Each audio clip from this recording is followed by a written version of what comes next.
오늘은 요한복음 강의 세 번째 사람이 되신 예수라는 제목으로 하나님의 말씀을 함께 생각해 보려고 합니다. 전 세계에서 가장 많이 알려지고 참여하는 축제가 있다면 두말할 것 없이 크리스마스 곧 성탄일 것입니다. 이 세상에 수많은 사람들은 그들이 가지고 있는 종교 또 혹 종교가 없다 할지라도 크리스마스 그 자체를 즐기고 있습니다. 그러다 보니 기독교인이 아니라 할지라도 하나님의 아들 예수께서 인간으로 이 땅에 오셨다는 사실에 대해서 많이들 알고 있습니다. 그러나 하나님의 아들이 사람이 되셨다라고 하는 이 성육신에 관하여 알고 있는 것과 성육신을 믿는 것은 완전히 다른 차원입니다. 단순히 하나님이 사람이 되셨다는 것을 아는 것은 믿는 것이 아니기 때문에 그렇습니다. 더 나아가 성육신을 믿는다고 할 때도 두 가지로 구분할 수 있습니다. 나는 그냥 역사적으로 또 현상적으로 그 사실을 그냥 나는 믿는다. 그냥 그랬다는 걸로 나는 믿는다. 라고 그냥 그 사실 자체를 인정하는 것은 성육신을 믿는 것이 아닙니다.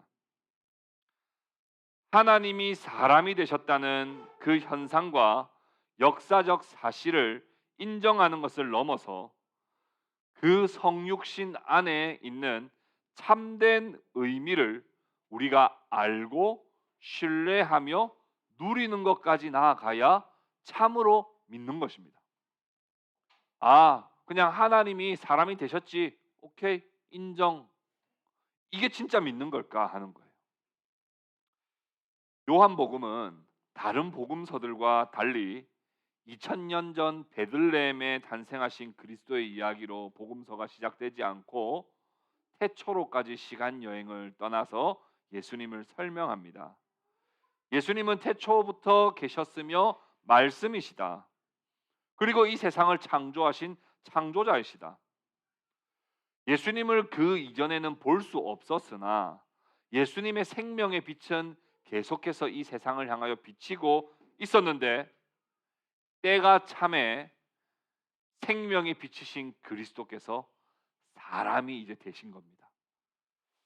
도대체 그러면 하나님이 사람이 되셨다라고 하는 그 성육신에 대한 믿음, 그 성육신에 대한 이해, 성육신에 대한 신뢰가 어떠해야 하는지에 대해서 우리가 그 의미를 함께 오늘 살펴보기를 원합니다. 그래서 여러분들이 그저 성육신 그래 인정한다, 뭐 그냥 맞다 하는 정도가 아니라 성육신이 가지는 참된 의미를 여러분들 오늘 발견해내는 은혜가 있기를 바랍니다.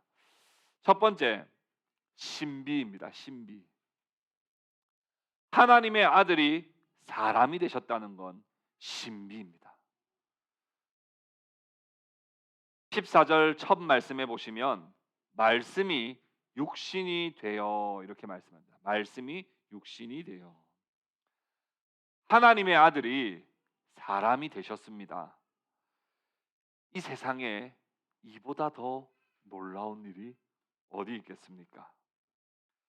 하나님의 아들께서 사람이 되신 것, 이게 왜 그렇게 신비롭고 왜 그렇게 놀라운 일일까요? 본래 하나님은 영이시기 때문에 볼 수 없는 존재예요. 누구도 하나님을 본 자가 없습니다. 그런데 하나님이 사람이 되셨다는 건 이제 하나님을 눈으로 볼 수 있게 되었다는 거예요. 이건 신비입니다. 하나님의 음성은요, 특별히 부름받은 사람만 들었었어요. 일반적인 사람들은 하나님의 음성을 들을 수가 없었습니다. 그러나 하나님이 사람이 되셨다는 건 이제는 육성으로 그 목소리를 하나님의 음성을 듣게 되었으니 이건 정말 신비입니다. 그 전에 하나님의 지성소, 하나님의 성막으로 가까이 갈 수 있는 사람은 특별히 구별된 레위 지파의 제사장, 대제사장들만 갈 수 있었어요. 그런데 하나님이 사람이 되셨다는 건 이제 내 손으로 직접 만질 수 있는 존재가 되었다는 건 정말 신비로운 일이고 정말 놀라운 일입니다. 요한 1서 1장 1절부터 2절 이렇게 말씀합니다. 아주 중요한 말씀인데요. 요한 1서 1장 1절부터 2절에 이렇게 말씀해요. 태초부터 있는 생명의 말씀에 관하여는 우리가 들은 바요, 우리가 눈으로 본 바요, 자세히 보고 우리의 손으로 만진 바라. 이 생명이 나타내신 바 된지라. 이 영원한 생명을 우리가 보았고 증언하여 너희에게 전하노니 이는 아버지와 함께 계시다가 우리에게 나타내신 바 된 이시니라. 요한은 요한 1서 1장에서 이렇게 예수님의 성육신에 대해서 설명할 때 우리가 들은 바요, 눈으로 본 바요, 우리의 손으로 만진 바다. 이건 신비예요. 하나님을 어떻게 손으로 만져요? 하나님을 어떻게 봐요? 하나님을 어떻게 들어요? 이건 놀라운 신비입니다. 원래 인간은 하나님을 볼 수 없습니다. 죄로 인하여 하나님의 진노 아래에 있기 때문에 결코 거룩하신 하나님을 만나 배울 수가 없었어요. 출애굽기 33장 20절에 이렇게 말하죠. 나를 보고 살 자가 없음이니라. 왜요? 죄인이 어떻게 거룩하신 하나님을 보고도 살 수가 있습니까? 그런데 야곱은요, 하나님을 만났으나 살았어요. 그래서 야곱이요 어떻게 말하냐면 이렇게 말해요.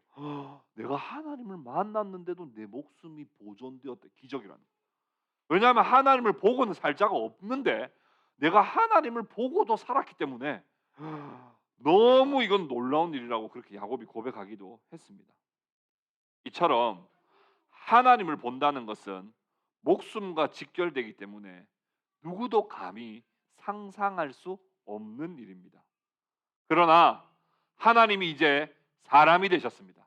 말씀이 육신이 되어 하나님이 사람이 되셨습니다. 하나님을 이제는 눈으로 보고 귀로 듣고 손으로 만질 수 있게 되었습니다. 하나님을 원래 보는 자와 만지는 자는 죽게 되었으나 이제는 하나님이 사람이 되셔서 오히려 그리스도를 보는 자와 그리스도를 만지는 자는 살아나는 역사가 일어나게 된 것입니다. 여러분, 이 세상의 역사 속에 BC와 AD로 나누는 거 아시죠? 여러분, 이 전 세계의 역사를 BC와 AD로 나눕니다. 무슨 의미입니까? 성육신은 온 우주와 이 세상의 역사에 엄청난 신비로운 사건이라는 뜻입니다. 그래서 성육하시기 전과 성육하신 후로 나누는 거예요. 여러분은 BC에 살고 있습니까? AD에 살고 있습니까? AD에 살고 있잖아요. AD에. 성육신 하시기 전에 성도들은 어떤 상태였을까요? 여러분 한번 생각해 보십시오. BC에 사셨던 분들을 한번 생각해 보십시오. 하나님을 본 적이 있어요? 없어요. 하나님을 본 적이 없어요. 그래서 하나님을 어떻게 알아요? 어렴풋이 알아요. 어렴풋이 알아요. 오실 그리스도에 대한 예언을 들었어요. 오실 그리스도에 대한 이야기는 몇 번 들었어요. 많이 들었어요. 그러나 주님을 한 번도 오셔서 뭘 하셨는지 어떻게 하셨는지를 보지도 못했고 듣지도 못했어요. 그러니 믿음이 좀 희미하고 연약할 수밖에 없습니다. 그러나 하나님이 사람이 되신 이유는 성도들이 그리스도를 보고 듣고 만졌단 말입니다. 조금 더 우리가 좀 체감이 오도록 제가 설명해 드려 볼게요. 여러분, BC 1000년에 태어났다고 한번 가정해 봅시다. 이스라엘 태어나고 싶으세요? 여기 이 땅에 태어나고 싶으세요?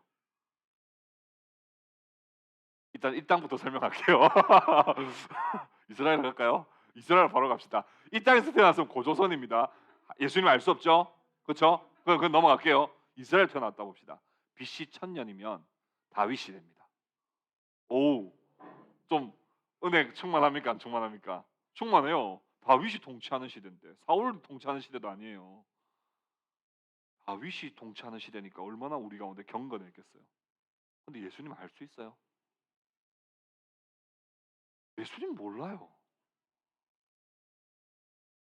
다윗의 후손으로 한 아기가 나실 것이다. 뭐 이런 이야기는 이사야를 통해서 한번 들을 수 있을지 몰라도 예수님 몰라요. 그냥 맨날 제사 지내고 그냥 맨날 하나님께 그냥 감사하고 뭐 짐승 잡아 가지고 하나님께 불 태워 드리고 이게 우리의 전부의 신앙이에요. 그런데 하나님이 사람이 되셨다는 건 이건 진짜 놀라운 신비입니다. 진짜 놀라운 신비입니다. 이제는 우리는 오실 메시아를 추측하는 단계가 아니라 오신 그리스도를 눈으로 본 바요, 귀로 들은 바요, 손으로 만진 것. 여기서 우리가 한 가지 더 숙제를 풀어야 됩니다. 목사님, 다 알겠는데요. 지금 못 보잖아요. 지금 못 만지잖아요. 아니 제가 2000년 전에 태어났으면 그래 이 말씀 오케이 이해되겠어요. 그런데 지금은 예수님을 보지도 못하고 듣지도 못하고 만지지도 못하는데 왜 우리는 보았다, 우리는 들었다, 우리는 만진다고 말할 수 있을까요? 성경에서 눈으로 본 바요, 손으로 만진 바요, 귀로 들은 바다라고 하는 이 말이 하는 함축적 의미를 이해하면 됩니다. 이게 무슨 말일까요? 이건요 그리스도께서 가르치시는 가르침을 듣는 거라고 말하는 거예요. 만졌다 하는 것은 그리스도께서 행하신 일들을 말하는 거예요. 그러니까 지금은 우리가 보지는 못하고 듣지는 못하고 만지지는 못해요. 시각과 청각과 촉각의 작용이 아니라 우리는 성경을 통해 그리스도께서 가르치셨던 내용을 우리는 다 배웠습니다. 우리는 그리스도께서 우리를 위하여 십자가에 고난 당하시고 죽으시고 부활하셔서 하늘로 승천하신 그 그리스도를 우리는 다 알고 있습니다. 우리의 언약의 자녀들도 그것을 배우고 있습니다. 이건 정말 놀라운 사건입니다. 우리가 만약 BC에 태어났다면 지금 우리가 마음만 열고 성경만 편다면 우리가 이 예수님을 이제는 우리가 보는 것 같이 볼 수 있고 우리가 만지는 것 같이 만지는 그런 그리스도의 은혜를 우리가 누리게 되었다는 겁니다. 사랑하는 형제 자매 여러분, 하나님을 볼 사람이 없었지만 이제는 우리가 하나님을 보게 되었고 우리는 하나님의 그 나를 위해서 이루신 그 구속의 은혜를 우리는 알고 믿고 고백하는 시대에 살고 있는 자들입니다. 그리스도께서 사람이 되셨다는 것은 정말 신비이고 우리에게 놀라운 은혜를 허락해 주는 겁니다. 너무나 흔한 십자가 이야기지만 너무나 쾌쾌 묵은 부활의 이야기라고 느껴질 때가 있지만 우리 아이들이 예수님이 날 위해 십자가에 죽으셨어요라고 말할 때 이건 기적이에요. 이건 기적이에요. 예수 그리스도께서 성육하셔서 우리를 위하여 이루신 놀라운 구속의 역사가 그것이 내 것이 될 수 있기에 이 성육신의 은혜는 우리에게 이 성육신의 은혜를 신비로 받으시고 찬양하시는 저와 여러분 될 수 있기를 주님의 이름으로 축복합니다. 두 번째, 이 성육신의 의미는 동행입니다. 동행. 우리와 함께 계시기 위해서 하나님이 사람이 되신 겁니다. 14절의 중간에 보시면 이렇게 말씀합니다. 우리 가운데 거하심에 보고 듣고 만질 수 있게 된 하나님이 그저 보고 듣고 만지는 정도가 아니라 이제 우리 가운데 거하신다는 거예요. 그럼 우리 가운데 거하심에라고 할 때 사용된 단어 스케노오라고 하는 이 거하다라고 하는 이 단어는 이 말 자체가 어떤 뜻이냐면 장막을 치다라는 뜻이에요. 장막을 치다. 우리 가운데 장막을 치심에 이렇게 번역해도 정확합니다. 우리 가운데 장막을 치심에. 여러분 장막 여러분 평소 같으면 좀 어색하지만 요즘 같으면 좀 이 장막이라고 하는 게 좀 가까이 느껴지지 않습니까? 지금 우리 민수기 묵상하고 있잖아요. 출애굽기에서 장막, 성막을 지어라고 말씀하셨고, 레위기에 여러 가지 의식과 제도들을 주셨고, 민수기에서 이동할 때마다 그 성막이 먼저 구름이 해서 이동했다가 멈추면 성막을 중심으로 모든 진영들이 다 이렇게 진을 치고 있는 모습을 우리 민수기 말씀을 통해서 보고 있습니다. 여러분, 그리스도께서 우리 가운데 장막을 치셨다라고 하는 것은 바로 그 성막의 의미를 우리는 바로 떠올릴 수 있어야 됩니다. 출애굽기 29장 42절에 이렇게 말해요. 왜 성막을 만들었나? 왜 하나님이 성막을 만들으라고 하셨나? 하면 이렇게 말씀해요. 내가 거기서 너희와 만나고 내게 말하리라, 이렇게 말합니다. 우리 하나님께서 왜 이스라엘 백성 진영의 한 복판에 성막을 만들으라고 하셨냐면 내가 너희와 만나기를 원한다는 거예요. 내가 너희에게 말하기를 원한다. 말한다는 건 뭐예요? 우리가 인격적 관계를 맺기를 원한다. 하나님은 이스라엘 백성들과 만나기를 원하셨어요. 그리고 인도해 주시기를 원하셨습니다. 여러분, 광야에서는 휴대하기 편하게 하기 위해서 그 광야 특성상 성막, 장막을 만들려고 하셨어요. 왜냐하면 계속 이동해야 되니까. 그렇죠? 근데 이제 적과 꿀이 흐르는 약속의 땅 가나안 땅에 들어가서는 이제 성막이 필요 없죠. 왜요? 거기는 이제 정착했거든요. 그러니까 하나님이 솔로몬 시대에 뭘 허락하십니까? 성전을 만들도록 허락하세요. 이해되시죠? 여러분, 성전의 의미는 뭐예요? 똑같습니다. 하나님이 백성들 가운데 임재하시고 백성들을 인도하신다는 거예요.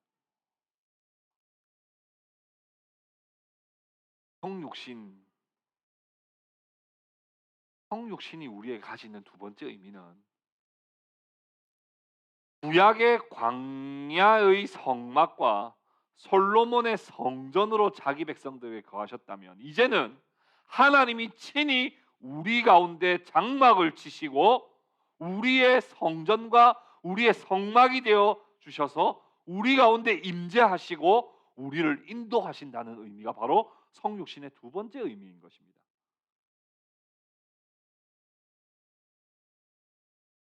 성막과 성전은 이스라엘 가운데 하나님이 임재하시는 것을 의미했습니다.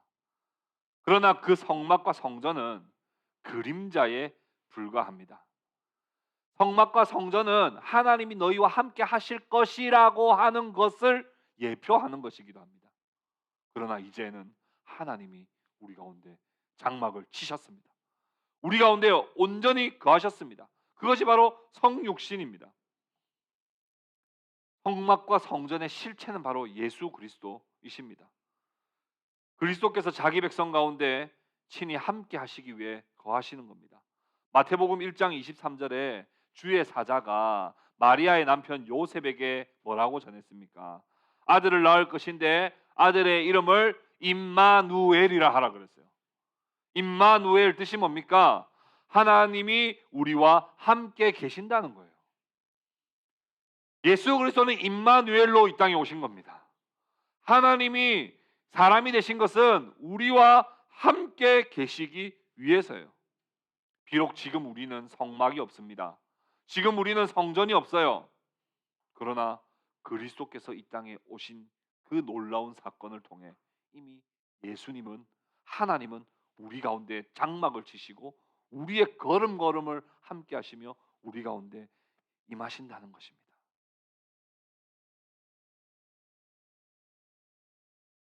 그렇다면 우리가 또 이런 질문을 할 수 있습니다. 목사님, 그것도 2000년 전에 태어났으면 조금 더 이해가 잘 될 것 같은데요. 예수님 지금 안 계시잖아요. 지금도 저 하늘로 승천해서 지금 하나님 보좌 우편에 계시잖아요. 근데 어떻게 우리와 함께 하신단 말씀입니까? 그렇게 생각할 수 있습니다. 그러나 마태복음 28장 20절에 우리 주님께서 뭐라고 말씀하셨습니까? 내가 세상 끝날까지 너희와 항상 함께 있으리라 말씀하셨습니다. 비록 주님은 더 이상 이 공간에 함께 하시지 않지만, 육으로 함께 하시진 않지만 성령을 통하여 단 한순간도 단 1초도, 단 0.0001초도 우리와 떨어지지 않고 우리 가운데 거하셔서 우리와 동행하고 인도하신다는 것을 믿으시기를 바랍니다. 그것이 성육신의 은혜입니다. 그럼 우리가 또 적용을 해봅시다. 그러면 그 주님의 동행이 도대체 나에게 어떤 유익이 있습니까? 주님의 동행이 있는 것과 없는 것이 뭐가 그렇게 다릅니까? 저는 뭐 주님의 동행 딱히 없어도 뭐 살아가는데 큰 문제 없는 것 같은데, 주님의 동행이, 주님의 성육신의 동행의 의미가 나에게 어떤 의미가 있습니까? 동행은 우리에게 위로와 평안을 줍니다. 여러분, 우리가 어떤 존재인지를 생각해 볼 때 주님이 우리와 함께 하신다는 그 약속보다 더 좋은 복은 없다는 것을 우리는 알게 됩니다. 그럼 우리 어떤 존재입니까? 여러분들 누굽니까? 어떤 존재예요? 여러분, 범죄한 인간들은 어떤 존재냐면 실존적으로 하나님께서 범죄함으로 아담과 하와를 에덴 동산에서 쫓아내셨죠. 맞습니까? 사람은요, 에덴에서부터 쫓겨난 존재예요. 쫓겨나서 그룹과 화영검으로 생명나무에 접근하지 못하도록 그 길을 막아버렸단 말입니다. 기억하시죠? 인간은요, 본래 하나님과 함께할 수 없는 존재가 되어버렸습니다. 그렇기 때문에 우리는 생명을 보장받지를 못하게 됐죠. 생명나무를 먹어야 생명을 보장받는데 생명나무 앞으로 가지 못하니까 우리는 다 죽게 된 겁니다.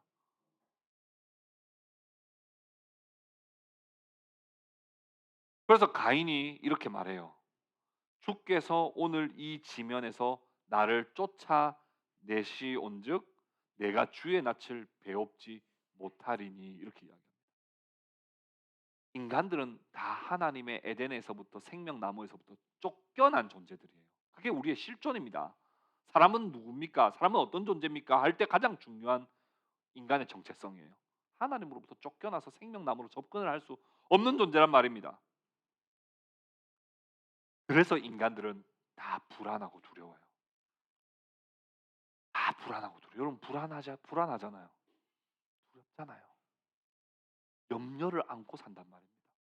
왜요? 생명나무로 가야지 평안한데 생명나무로 가지를 못하니까, 하나님의 얼굴을 배웁지 못하니까 모든 인간들은 다 불안한 거예요. 그러나 하나님이 사람이 되셨다는 이 성육신은 우리와 함께 하시기 위하여, 우리에게 장막을 치시고 우리 가운데 거하시기 위하여, 거주하시기 위하여 우리 주님은 오신 것입니다. 그것은 이제는 생명나무로 우리가 나아가지 못함이 아니요, 생명나무로 나아갈 수 있는 은혜가 우리 가운데 임했다는 것이고, 그 주님이 우리와 함께 하신다는 것은 이제는 우리 가운데 있는 불안과 두려움이 사라지고 오직 생명나무로부터 얻을 수 있는 참 생명, 위로와 평안을 우리가 누릴 수 있게 되었다는 것입니다. 그래서 하나님이 거하시는 곳마다 성경 곳곳에 이런 말씀들이 울려 퍼지는 거예요. 두려워하지 말라. 놀라지 마라. 강하고 담대하라. 평안을 내게 주노라. 안심하라. 왜요? 인간의 실존은 늘 불안하고 두려운 존재거든요. 사랑하는 형제 여러분, 자매 여러분, 우리가 사는 세상은 정말 위험천만한 세상입니다. 지금도 튀르키예와 시리아의 강진으로 인해서 많은 사람들이 목숨을 잃고 정말 두려움에 떨고 있습니다. 작년인가요? 물이 범람하고 홍수가 일어나서 우리나라에서도 수많은 사람들이 죽고 두려움에 떨고 있었습니다. 이 세상은요, 자연재해에 대한 두려움이 있어요. 자연재해만 두렵습니까? 전쟁, 화재, 강도, 폭행, 묻지마 살인 등과 같은 사건 사고가 끊이지 않습니다. 경제와 사회는 어떻습니까? 지금 젊은 세대들은 이제 뭐 연금도 못 받는다. 뭐 앞으로 어떻게 된다. 온갖 불안과 두려움을 주는 메시지들이 이 세상에 범람하고 있습니다. 여기에 여러분들, 우리가 그리스도의 동행을 믿지 못하면, 그리스도의 동행의 은혜를 누리지 못하면 우리는 두려워 단 한시도 마음 편안하게 살 수가 없습니다.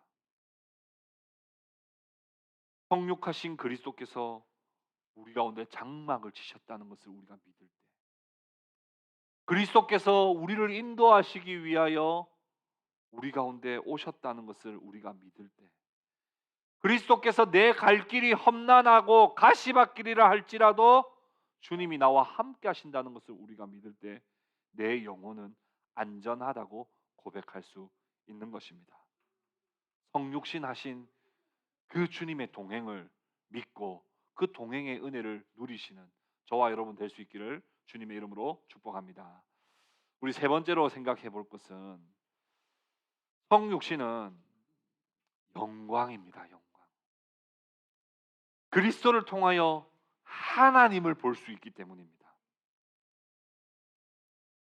14절 뒷부분에 보면 이렇게 말씀합니다. 우리가 그의 영광을 보니 아버지의 독생자의 영광이요 은혜와 진리가 충만하더라. 성육하신 그리스도를 보니 영광과 충만함이 있었다 그래요. 영광의 충만함. 그렇죠? 이 중요한 단어예요. 영광과 충만함. 여러분이 영광과 충만함이라는 단어는 어디에 많이 나타나냐면, 이것도 구약에 자주 등장하는데 어디서 나타나냐면 성막과 성전입니다. 여러분, 성막, 광야의 성막이 어땠을까요? 출애굽기 40장 34절 35절에 이렇게 말씀합니다. 구름이 회막에 덮이고 여호와의 영광이 성막에 충만함에, 이렇게 되어 있어요. 모세가 회막에 들어갈 수 없었으니 이는 구름이 회막 위에 덮이고 여호와의 영광이 성막에 충만함이었으며, 이렇게 이야기해요. 성막에서 하나님의 영광의 충만함을 보았다는 거예요. 솔로몬의 성전은 어땠을까요? 열왕기상 8장 10절 11절에 이렇게 말을 합니다. 제사장이 성소에서 나올 때 구름이 여호와의 성전에 가득함에 제사장이 그 구름으로 말미암아 능히 서서 섬기지 못하였으니 이는 여호와의 영광이 여호와의 성전에 가득함이었더라. 성막과 성전에 하나님의 영광이 가득하고 충만했습니다. 그 영광이 얼마나 가득하고 충만했던지 성막의 모세도 볼 수가 없다. 그 영광을 제대로 눈뜨고 볼 수가 없었어요. 제사장도, 성전의 제사장도 그 영광의 충만 앞에 눈을 들어 볼 수가 없었다고 말합니다. 하나님을 눈으로 보고 살 자가 없는 거예요. 그러나 그 영광을 어떻게 실제로 보게 됩니까? 성육하신 그리스도를 통하여 하나님 아버지를 영광을 보게 되는 거예요. 어떤 영광이라고 성경은 기록합니까? 은혜와 진리로 충만한 영광이에요. 여러분 조금 은혜로운 편이세요? 어떤 편이세요? 난 좀 그래도 은혜를 좀 많이 베푸는 편이다. 어떠세요? 100점 만점 중에 몇 점 정도 은혜로운 편이세요? 여러분, 진리를 믿으시죠? 그리고 진실하시죠? 근데 몇 퍼센트나 진실하세요? 100% 진실하고 100% 은혜롭습니까, 여러분? 그런 사람이 세상에 없습니다. 하나님을 봤더니 하나님만이 은혜와 진리가 충만하신 분인 거예요. 하나님의 진리, 공의를 베푸시기 위하여 아들을 죽이셨어요. 하나님은 죄를 그냥 넘어가실 수 없는 진리의 하나님이세요. 그래서 아들을 죽이셨단 말이에요. 그러나 은혜는 100%예요. 그래서 아들을 죽이고 백성을 살리시는 거예요. 하나님은 어떤 분이냐? 은혜와 진리가 충만하신 분이에요. 그게 영광으로 나타나는 것이죠. 그 영광을 누구에게 본다고요? 그리스도를 통하여 하나님의 영광을 보게 되었다는 거예요. 근데 여기서 그리스도를 봤더니 영광이 충만하더라 그랬는데, 그러면 그전엔 좀 덜 충만했단 말인가? 덜 충만했었어요. 그리스도께서 오시기 전에는 좀 덜 충만했었어요. 그래서 15절에 보면 이렇게 말해요. 세례 요한이 이렇게 소개를 하는데 그리스도에 대해서 내 뒤에 오시는 이 이렇게 말해요. 나보다 앞서니 나보다 먼저 계신 이라고 이렇게 15절에 말하죠. 이 말은 무슨 말이에요? 나를 계속 그 뭐 이렇게 메시아라고 생각하는 사람들이 있는데 나 아니야. 내가 하는 건 진짜 희미한 불빛같 정도 수준이고 저분을 보면 저분을 통해서 보면 아버지의 영광의 충만함을 보게 될 거야. 나 아니야. 내 뒤에 오시느니라고 그렇게 15절에 이야기하죠. 16절에는 이렇게 설명합니다. 그리스도의 영광이 얼마나 충만한지를 볼 때 16절에는 은혜 위에 은혜로라 이렇게 표현하죠. 이 말은 무슨 말이냐면 태초부터 하나님의 은혜를 계속 부어 주셨어요. 그런데 그 은혜가 점점 더 은혜 위에 또 은혜를 주시고 은혜 위에 또 은혜를 주시고 은혜 위에 더 은혜를 주셔서 은혜의 정점이 있는데 그 은혜의 정점이 누구시라고요? 성육하신 그리스도시다 이렇게 표현하고 있는 거예요. 이게 17절에도 또 이렇게 그것을 강조하고 있습니다. 17절에는요. 구약의 모세의 율법을 여기서 드러내고 있는데 여러분 율법은 은혜가 있어요, 없어요? 있어요, 없어요? 있어요, 없어요? 있어요. 율법은 사람들이 은혜가 없다고 생각해요. 왜냐하면 다 죄인이라서 계속 이렇게 벌 받을 것만 생각하니까 은혜가 없다. 여러분 율법이 왜 은혜가 없어요? 여러분 율법을 주셨기 때문에 그나마 하나님의 백성답게 살아갔던 거예요. 율법을 지킬 수 없어서 문제지 율법을 주신 건 은혜예요. 맞습니까? 근데 그 율법의 은혜가 정점이에요, 정점은 아니에요. 정점 아니에요. 율법은 그림자에 불과합니다. 태양에 비하면 등불에 불과해요.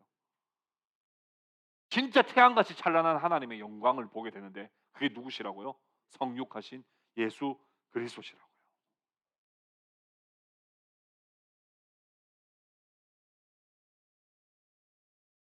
예수 그리스도를 보면 하나님을 보는 겁니다. 예수님이 자기 제자 가운데 빌립이 와서 저 하나님 한 번만 봤으면 좋겠어요. 이렇게 이야기해요. 나 하나님만 보면 진짜 하나님 잘 믿을 텐데. 하나님 못 봐가지고 지금 잘 못 믿고 있어요. 하나님 한 번만 보여주시면 안 돼요? 그래요. 그때 예수님이 이렇게 말씀하시는 거죠. 빌립아, 나를 본 자는 아버지를 보았거늘 어찌하여 아버지를 보이라 하느냐. 예수 그리스도를 보면 하나님을 보는 거예요.